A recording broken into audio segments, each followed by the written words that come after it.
တရားလက်လွတ်စီးပွားရှာတာမျိုးကိုမြတ်စွာဘုရားကမနှစ်သက်ဘူး။ဘာဖြစ်လို့မနှစ်သက်တယ်လဲလို့ဆိုရင်မတရားတဲ့နည်းနဲ့စီးပွားရှာလို့ရှိဒီဘဝမှာလည်းပဲမကောင်းတာနဲ့ကြုံတွေ့ရတယ်။နောက်ဘဝလည်းညှို့လင်းချက်ကောင်းမှုမရှိတော့ဘူး။ဒါကြောင့်မို့လို့ကိုချင်းတရားမပြတ်ပြားအောင်တရားအတိမကွာပဲနဲ့စီးပွားရှာရမယ်လို့စီးပွားရှာတဲ့ဤစနစ်ကအချင်းချုပ်ကတော့အလုပ်ကြိုးစားအလေလွတ်မရှိအောင်ထိမ့်သိမ့်ဝင်ငွေထွက်ငွေမျှမျှတတာသုံးမိကောင်းဆွေကောင်းရှိပါစေဒါပဲအဲ့ဒီအချက်တိုင်းပြည့်ပြည့်စုံစုံကြိုးစားအထောက်ပြီးဆိုတဲ့အခါစီးပွားဥစ္စာတွေတိုးတက်လာတာပဲကဲစီးပွားဥစ္စာတွေတိုးတက်လာပြီဆိုတဲ့အခါရလာတဲ့စီးစိမ်ဥစ္စာနဲ့ပတ်သက်ပြီးတော့မြတ်စွာဘုရားသခင်ကိုရောမြတ်ကစနစ်တကျသုံးဆွဲနည်းကိုလည်းဟောကြားထားတာရှိလူတိုင်းဟာစီးပွားရှာပြီးစီးပွားတွေရလာပြီရလာတဲ့စီးပွားကိုဘယ်လိုနေရာအသုံးချရမလဲမြတ်စွာဘုရားကရလာတဲ့စီးပွားဥစ္စာဆိုတာတဲ့ရှားဖွေစုဆောင်းပြီးတိမ့်ထားဖို့မဟုတ်ဘူးနံပါတ်1ကိုချမ်းသာအောင်ထားရမယ်ဟောရလာတဲ့စီးပွားဥစ္စာကိုအသုံးပြုပြီးတော့နံပါတ်1ကိုချမ်းသာအောင်နေနံပါတ်2မိဘတွေဆွေမျိုးသားချင်းတွေမိဘတွေချမ်းသာအောင်ထားနံပါတ်3သားမယားတွေချမ်းသာအောင်ထားနံပါတ်4ကိုယ့်အိမ်မှာအလုံးလုံးနေတဲ့ပုဂ္ဂိုလ်တွေချမ်းသာအောင်ထောက်ပံ့နံပါတ်5မိတ်ဆွေအပေါင်းအသင်းတွေကိုတတ်နိုင်တယ်များကူညီထောက်ပံ့နံပါတ်5ကြတော့မှကုသိုလ်ကောင်းမှုကိုပြုလို့ဒီလိုမြတ်စွာဘုရားဟောတာအဲ့ဒီတိုင်စနစ်တကျသုံးပြီဆိုလို့ရှိရင်ရလာတဲ့စီးပွားကိုစနစ်တကျ300ရောက်တယ်ပေါ့အဲ့ဒါလို့စနစ်တကျ300ရောက်တဲ့ပုဂ္ဂိုလ်ဟာဒီဘဝမှာလည်းပဲတရားသဖြင့်စီးပွားရှာတယ်သဖြင့်စီးပွားရှာပြီးရလာတဲ့စီးပွားကိုလည်းပဲစနစ်တကျသုံးစွဲပြီဆိုလို့ရှိရင်ဒီပုဂ္ဂိုလ်ရဲ့ဒီဘဝမှာဒီဘဝကလည်းကျင့်တတ်เสียကောင်းတယ်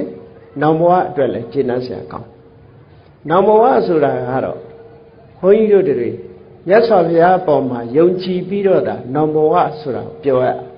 ကိုယ်တိုင်ကနောင်ဘဝကိုမသိနိုင်တော့ဒီဘဝဆိုတာတော့သေချာသိလို့ရအဲ့တော့သိနိုင်တဲ့ဒီဘဝမှာကိုယ်တိုင်ဖြစ်အောင်ကြိုးစားပြီးတော့မသိနိုင်တဲ့နောင်ဘဝအတွက်ကတော့မြတ်စွာဘုရားရဲ့လမ်းညွှန်ချက်အတိုင်းလိုက်နာကျင့်သုံးဖို့လိုအပ်တယ်ဒီလိုဆိုတာပေါ့နော်အဲ့တော့ဗုဒ္ဓဘာသာဝင်သူတော်စင်တွေအနေနဲ့ကစီးပွားရှာပြီးဆိုတဲ့အခါမှာတရားအသိမကွာစီးပွားရှာတာဟုတ်ပြီသို့တော့လောကမှာစီးပွားရေးမလုပ်တဲ့အရာတွေလည်းရှိသေးတယ်မြတ်စွာဘုရားကိုရောမြတ်ကဘုရားတရားတန်ခါယရဏသုံးပါးကိုကိုယ်ွယ်စိတ်ကပ်တဲ့ပုဂ္ဂိုလ်တွေအယောင်းဝယ်မလုပ်တဲ့အရာ5မျိုးဆိုပြီးတော့ဟောတာဒါလွန်ခဲ့တဲ့နှစ်ပေါင်း2500ကဟောတာဝဏိစ္စတုတ်လို့ခေါ်တယ်ဝဏိစ္စဆိုတာ trick ကုံသွယ်မှုမလုပ်တဲ့ကုံသွယ်မှုအယောင်းဝယ်မလုပ်တဲ့အရာဘာတွေတုံးဆိုတော့တတ္ထဝဏိစ္စလူတွေကိုတတ်ဖြတ်ဖို့ရာအတွက်လက်နဲ့အယောင်းဝယ်မလုပ်တဲ့ဘူးတဲ့မြတ်စွာဘုရားဘုရားဘာသာဝင်သူတော်စင်တွေအယောင်းဝယ်မလုပ်ရတာနံပါတ်1လက်နဲ့အယောင်းဝယ်မလုပ်တဲ့ဘူးနံပါတ်2ကဘာလို့ဆိုလူကုန်ကူးတာမလုပ်ရဘူးဒါပေမဲ့ခဏခေတ်စားနေတဲ့လူကုန်ကူးတာမြတ်စွာဘုရားဟောခဲ့တာဟုတ်သလားဆိုဟုတ်တယ်မြတ်စွာဘုရားကတတ္တဝဏိစ္စလို့ဟောခဲ့တာတတ္တဝဏိစ္စကိုထေရဆရာကရှင်းပြတဲ့အခါမှာလူတယောက်ကို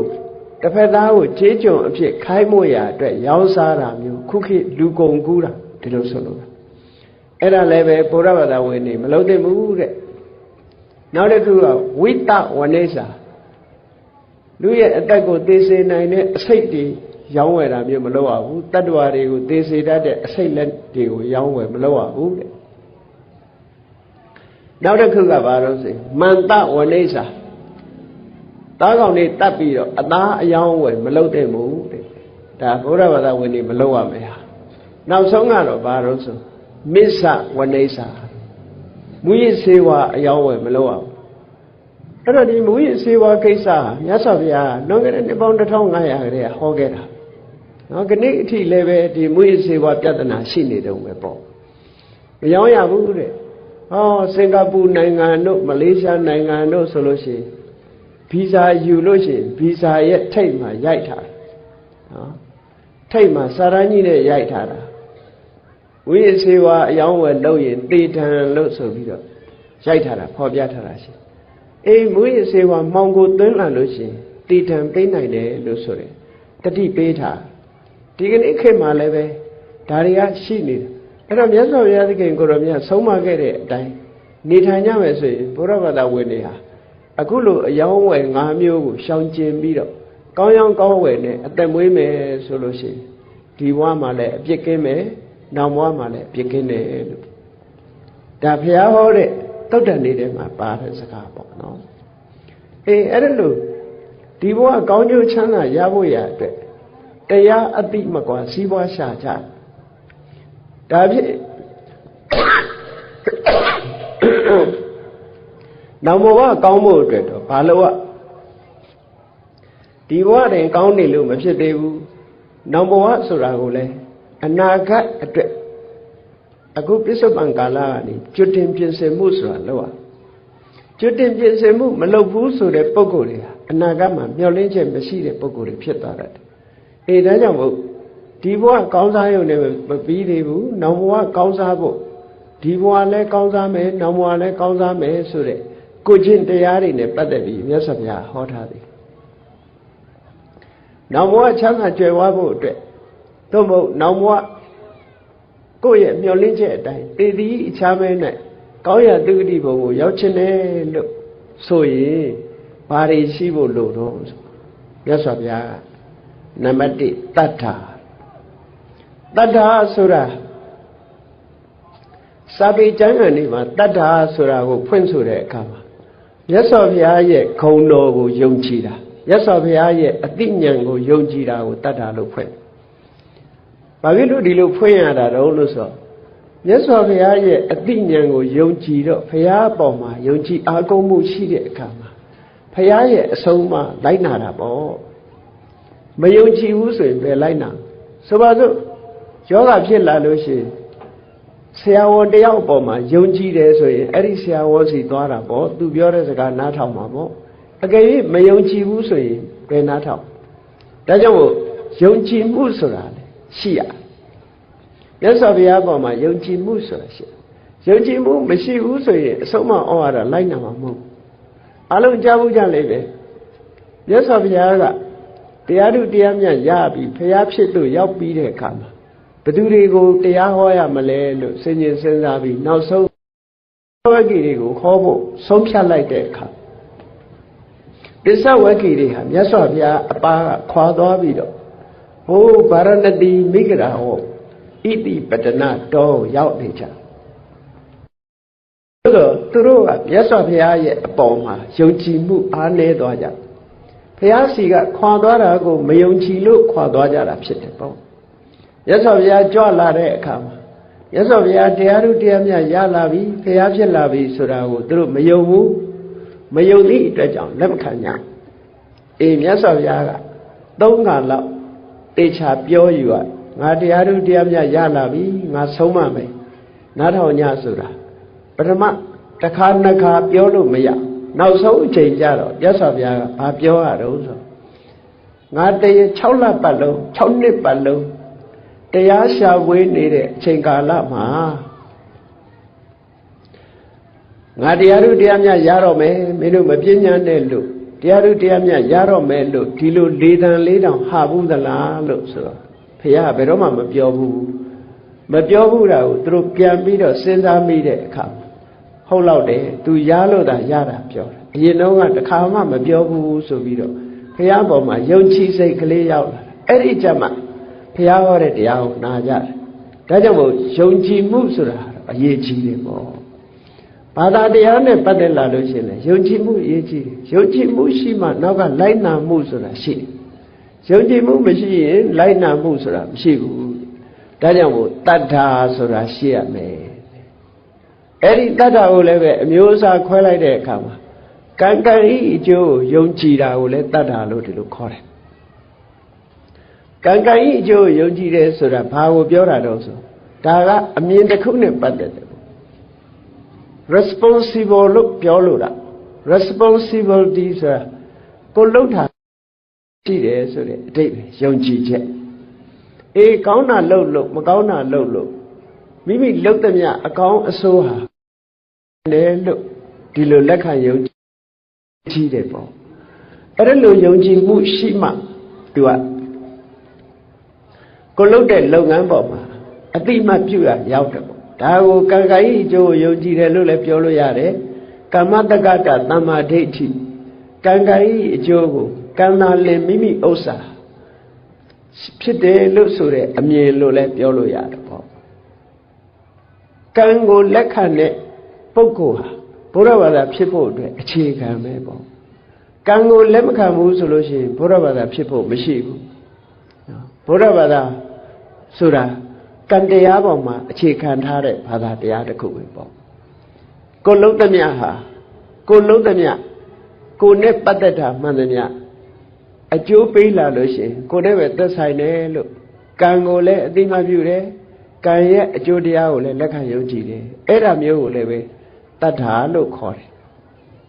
နောက်တစ်ခုကဘာလို့ဆိုလို့ရှိရင်တတ္ထာဆိုတာကုသိုလ်ကောင်းမှုအပေါ်မှာစိတ်ဝင်စားတာဒါလှုပ်တဲ့နယ်လို့စိတ်ထဲမှာဆုံးဖြတ်ချက်ရှိတယ်တရားတရားရှိတဲ့ပုဂ္ဂိုလ်ကဒါနကောင်းမှုဆိုလဲဒါလှုပ်ရမှာလို့စိတ်ထဲမှာဆုံးဖြတ်တာသီလဆောက်တည်တာလဲလှုပ်ရမှာလို့စိတ်ထဲဆုံးဖြတ်တယ်ဘာဝနာကောင်းမှုလဲလှုပ်ရမှာပဲလို့စိတ်ထဲမှာဆုံးဖြတ်တာစနှောင်စနေမရှိဘူးဆုံးဖြတ်ချက်တတ္တာဆိုတာ resolution လို့လည်းခေါ်တယ်နောက်တစ်ခုကတော့ interesting ပေါ့စိတ်ဝင်စားကုသိုလ်ရေးမှာစိတ်ဝင်စားဆိုပါစို့တရားဝဲတွေလုပ်မယ်တရားနာမယ်ဒါလည်းပဲတတ္ထာရဲ့သွင်ပြလက္ခဏာတွေပဲပေါ့မြတ်စွာဘုရားကတရားတရားရှိသူဆိုတာကိုဘယ်လိုနည်းနဲ့သိရမလို့ဆိုတာကိုချက်၃ချက်ဟောထားတာရှိတယ်ဒတနာကာမောသီလဝတ္တကိုချင်းသီလနဲ့ပြည့်စုံတဲ့ပုဂ္ဂိုလ်ဆိုရင်တွေ့ခြင်းနဲ့ဖူးတွေ့ခြင်းနဲ့တွေ့ခြင်းနဲ့မြင်ခြင်းနဲ့ဟောဒါတရားရှိတဲ့ပုဂ္ဂိုလ်တရားရှိတဲ့ပုဂ္ဂိုလ်ဟာဒီကိုချင်းတရားပေါ်မှာတန်ဖိုးထားတယ်ကိုချင်းတရားကောင်းတဲ့ပုဂ္ဂိုလ်ဆိုတွေ့ခြင်းသူကိုယ်တိုင်ကိုချင်းတရားကိုမျက်နှိုးသည့်အတွက်ကြောင့်ကိုချင်းတရားကောင်းတဲ့ပုဂ္ဂိုလ်ဆိုတွေ့ခြင်းနောက်တစ်ခုကဘာတော့တတ္ထမံသောတုမိစ္ဆတိသူတော်ကောင်းတရားကိုနားထောင်ခြင်းနဲ့ဒါတရားရဲ့တွေ့မြင်လက္ခဏာဟောနောက်တတိယမြောက်ကဘာလဲလို့ဆိုရင်ဝိနေယမစ္ဆေရမလားဝိနေယမစ္ဆေရကိုယ်သာအသုံးပြုမယ်လို့ဆိုတဲ့မစ္စရိယတရားကိုဖယ်ရှားတယ်ဒါတရားတရားရှိတဲ့ပုဂ္ဂိုလ်ရဲ့တွေ့မြင်လက္ခဏာပဲတရားတရားရှိပြီဆိုလို့ရှိရင်ကိုကျင့်တရားကောင်းတဲ့ပုဂ္ဂိုလ်တွေကိုတွေ့ခြင်းနဲ့သူတော်ကောင်းတရားကိုကြားနာခြင်းနဲ့မစ္စရိယဆိုတဲ့တရားကိုတော်လှန်ပြီးတော့စွန့်ကြဲမှုဆိုတဲ့ကုသိုလ်ကောင်းမှုတွေကိုလုပ်လို့ရှိတယ်တဲ့အဲ့ဒီပုဂ္ဂိုလ်မျိုးဟာတရားရှိတဲ့ပုဂ္ဂိုလ်အဲ့ဒီတရားတရားရှိပြီဆိုတဲ့ပုဂ္ဂိုလ်ဟာကုသိုလ်ကောင်းမှုလုပ်တယ်တရားဆိုတာပြီးတော့ကြည်လင်ခြင်းဆိုတဲ့အဓိပ္ပာယ်လည်းရတယ်ကြည်လင်ခြင်းဆိုတဲ့အဓိပ္ပာယ်စိတ်ထဲမှာတရားတရားပေါ်လာပြီဆိုလို့ရှိရင်ကြည်သွားတယ်နော်ကျမ်းဂန်ဒီမှာဥပမာပေးထားတာတော့စัจ जा မင်းနေရဲ့ဗရမ ्या ယရဏဆိုတာရှိတယ်အဲ့ဒီစัจ जा မင်းရဲ့ဗရမ ्या ယရဏကရေတွေထဲမှာနောက်နေတဲ့ရေထဲမှာထည့်လိုက်ရင်တောင်မှပဲအနေထိုင်သွားပြီးတော့ရေကြီးလာတယ်ဒီလိုဆိုတာနော်စัจ जा မင်းရဲ့ဗရမ ्या ယရဏဟာရေနောက်တွေကိုကြည်လင်စေတယ်လို့အနေထိုင်သွားအောင်လုပ်နိုင်မတန်းတဲ့ရေတွေတန့်သွားစေတယ်အဲ့ဒါလိုပဲတရားတရားဟာစိတ်ထဲမှာအနောက်တွေဖယ်ရှားပြစ်နိုင်တယ်လို့ပြောဒါဖြင့်ဘုန်းကြီးတို့တွေရဲ့စိတ်ထဲမှာအနောက်အကျုတွေကဘာတွေလဲဆိုရင်အပြောအပါကာမဂုဏ်အာယုန်တရားတွေကို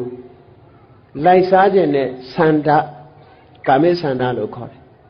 အဲ့ဒါလိုအပြောအပါလိုက်စားခြင်းနဲ့လောဘဆိုတာလဲစိတ်ရဲ့အနောက်အကျုတစ်ခုပဲ အသိပညာကိုအားပြောစေတတ်တယ်စိတ်ကိုပူပန်စေတတ်တယ်နောက်ပိုင်းမှာ